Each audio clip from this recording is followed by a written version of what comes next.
As always, hello everybody. My name is SPS Debo, running a 4-piece health tooth build SMK. Now, before we get started with this, let me go ahead and put some disclaimers up. Health tooth is bad. It's really bad. The 4-piece set is okay, but really I'm squinting when I say okay. The reduction to zombie wall cooldown is alright. The plus 500 in is meh. The 6-piece is terrible.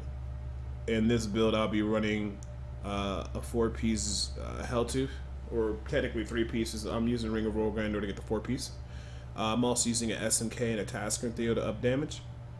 Build turned out to be pretty okay. I'm also using the new belt, the Belt of Transcendence, with it. But just again, I wouldn't recommend this build. I'm just doing it because to update like what's the best in case somebody out there wants to run Helltooth. This is something I was able to get to almost up to a greater level pretty much. I'm pretty sure I can do 40. Might be able to do 41 and 42, but in the new system it's really not that great. So the disclaimer is there's plenty other builds to go besides the Helltooth to get high levels and do well. I'm not. If you want to use Helltooth just in this kind of build in a group or something like that to up damage and have a little bit of CC, that's okay. But even then, Tiki Sack does the same exact thing, not better. So you've been warned. So before anybody says like, oh, you know, why even do? I just did it because you know what? Sometimes in seasons you just gotta work with what you got. And maybe somebody else might get a couple pieces of Helltooth and realize that, you know, in the beginning of a season or a new Witch Doctor, it's not the worst thing in the world. If I was running T6 or new in seasons, if you get a Rinho Flailer and 3-piece Helltooth, it's actually or 4-piece Helltooth is actually pretty strong with the Alien Toads, and the zombie walls provide you a lot of CCs. So we're gonna go ahead and start off on the Greater Rift 38. I'm pretty sure I can complete it no problem. I don't know if we can do 40, but we'll see. Oh, you know, I didn't even go over all the gear and the whole setup. You know, I'll go over it afterwards.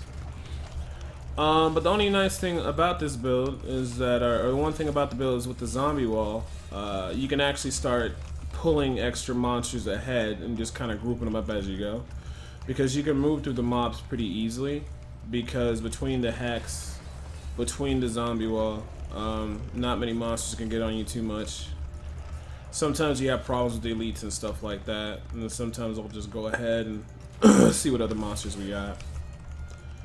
So, you know, I can preemptively go into other rooms, pull a bunch of monsters, and then now we got all the monsters in one room in one big mob, and now my fetishes are gonna have to deal with everything. So we're not gonna try to cast any more fetishes, just due to the fact that we want them to be damaged on the elites, but I gotta kind of back off a little bit. I'm low on life. And I just popped my spirit vessel, so not the greatest elite to get when you're running, but that's okay. So pull over here, got healed up a little bit. Ooh, I definitely need to grab that. The gruesome feast, the orbs really do help out with the build a lot, but I mean, like I said, it's nice to be able to cast a bunch of zombie walls with the wrecking crew to taunt all the trash mobs. And it does pretty good at clearing stuff out. But like I said, if it really wasn't for the SMK, the Gruesome Feast, the Tasker, and Theo, I don't really think this build can go far. For T6 content, like I said again, it's really solid. Because it just, in the early seasons, like I said, if you get the Rinho Flailer or you just basically get the Helltooth set, it'll provide you a lot of survivability with the trash mobs.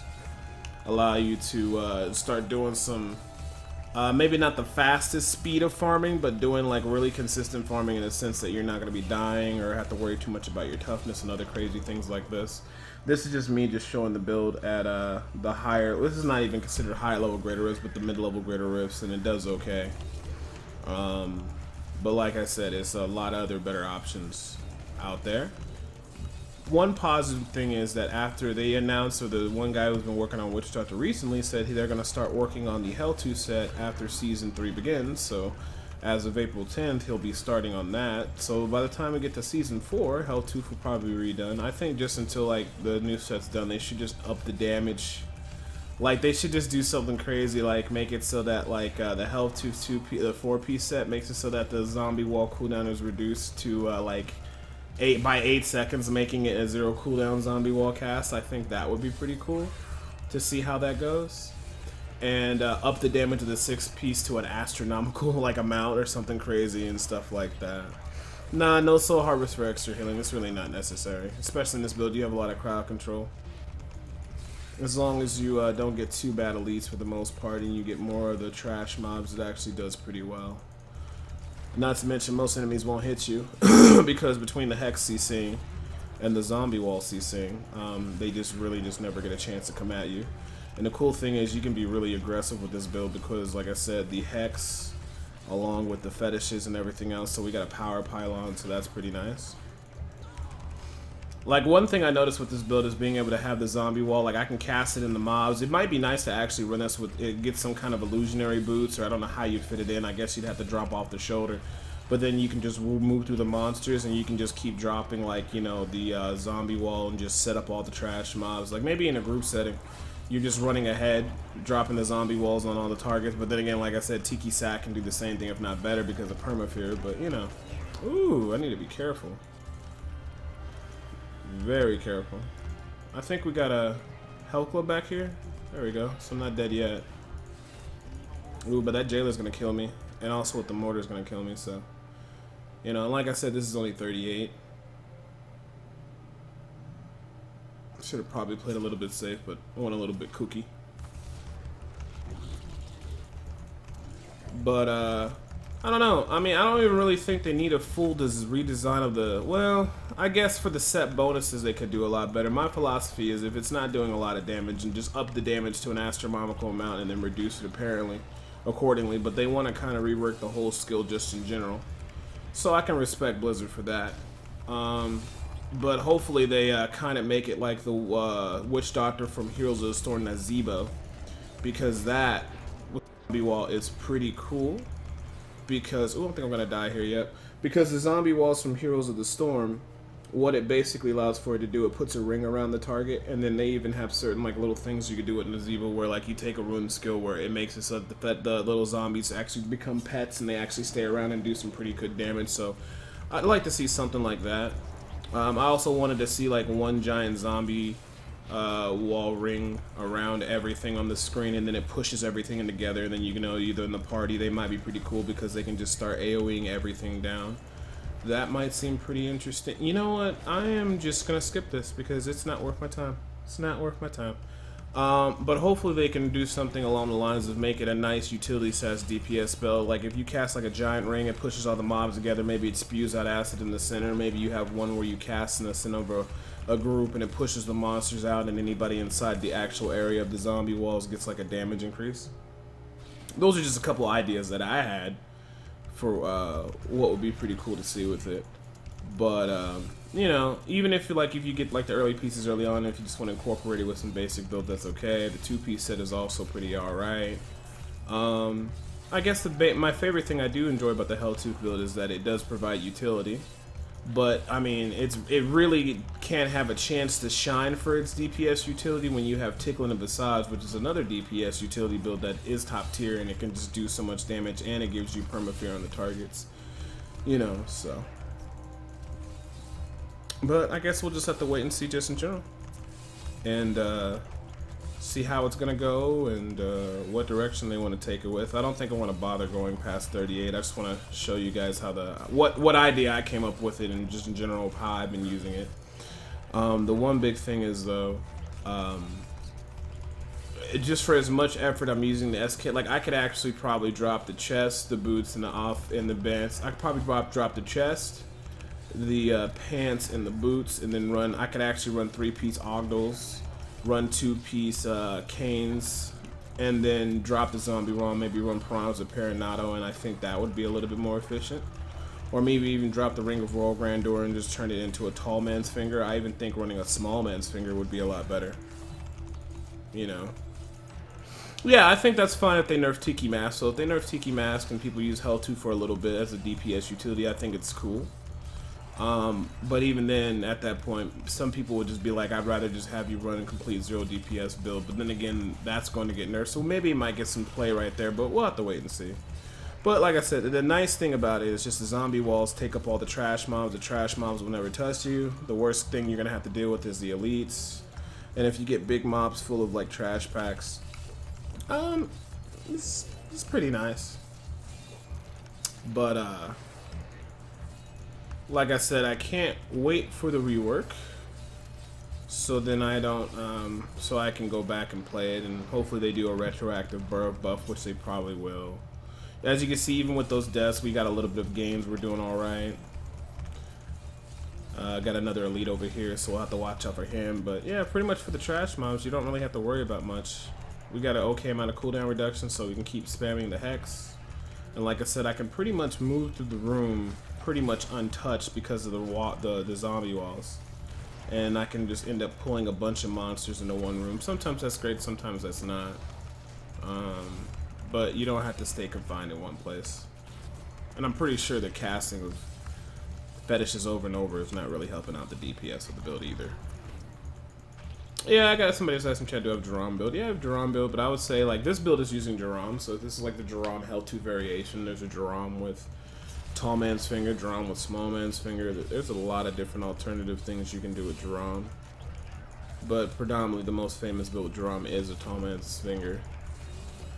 We'll have to wait and see how it's go. That might change. It might be Jerome with Zuni SMK. That's a very nice build. That can do like 46 really comfortably with the fetishes critting upwards of 200 million, which is pretty cool. But that's utilizing Zuni's new 6-piece set, which is to make it so that anytime you hit an enemy with your mana spender, they take 275% increased damage. Yeah, I will definitely show off the build and what I'm using in this Rift. Like I said, this is on PTR with some new items, and they did change how things work a little bit. But like I said, this does 38 pretty clean. It could probably do 40 very clean. You probably could fish up to 42, 43. Why? I don't know with this build. Why would you do that? But like I said, it's just the zombie walls make it really easy mode, at least when you're fighting the trash and stuff, because you don't have to worry about that much. And then you can block out some of the elites with the zombie wall, actually blocking them physically from moving towards you. And I guess the big difference between this and the Tiki Sack build is that you don't have to be close with the zombie walls and stuff. But I mean, still, like I said, Tiki Sack with that Fear Aura is really strong. But like I said, don't get too used to it because, you know, Blizzard's gonna nerf it in the future. And hopefully they replace it with something better. So I can only imagine if you like Zero DPS, you better enjoy it now. Or if you like Tiki Sack, you better enjoy it now. Because they're coming for it. So don't get too comfortable with it. But I imagine even Blizzard told them like 20 years in advance, went back in time and made a note and told everybody everything. They would still, they're still gonna lose their minds. I think what Blizzard should do and get ahead of it is maybe start talking to players of the Witch Doctor communities of like, how can what do you guys want to see instead of Horrify, or instead of like the whole perma-fear thing? Do you guys want more viable builds in a sense of like, you know, and do you want to do more damage, or do you want another, you know, 0 DPS utility build that maybe doesn't evolve around the perma-fear? Because once they get rid of that perma-fear, it's gonna dramatically change Greater Rift systems. Because I mean, the only reason why people are able to push such as high as they do is because they got a Witch Doctor with perma-fear and stuff like that, and that's the only reason why they can. No, it's because they said they want to redesign the skill and do the set over. So when you redesign it, well, if they were just saying they're going to keep the skill the same, then I could speculate some good ideas. But when they're going to redesign the whole skill from the ground up, I don't know how they're going to do it. So as you guys see, 38, pretty straightforward. It's nothing to really be too fancy about. But I mean, if somebody got like, if you got like an SMK, you get a Rinho Flaler, you get a Doombringer, anything like that, and you get a couple pieces of Helltooth, I would say try running it. The ultimate version of this would be, of course, to run with the SMK for the increased damage. But like I said, if you get a Rinho Flaler, that works pretty well. Doombringer works pretty well, and all things are pretty solid. So, in terms of the skills, I'm gonna show it off real quick. Maskadram, Ogdal's 2-piece. Of course, it has the fetish damage and the cooldown reduction. We got a nice little elemental physical critical percent chance critical damage socket on the necklace with the banded trap. We got the Hell 2 set Int Vitality with Fetish Army. We got Tasker and Theo. We got the Belt of Transcendence. It makes every time we have a mana spender, we generate a fetish. We have the Unity Ring. We also have the Ring of Royal Grandeur.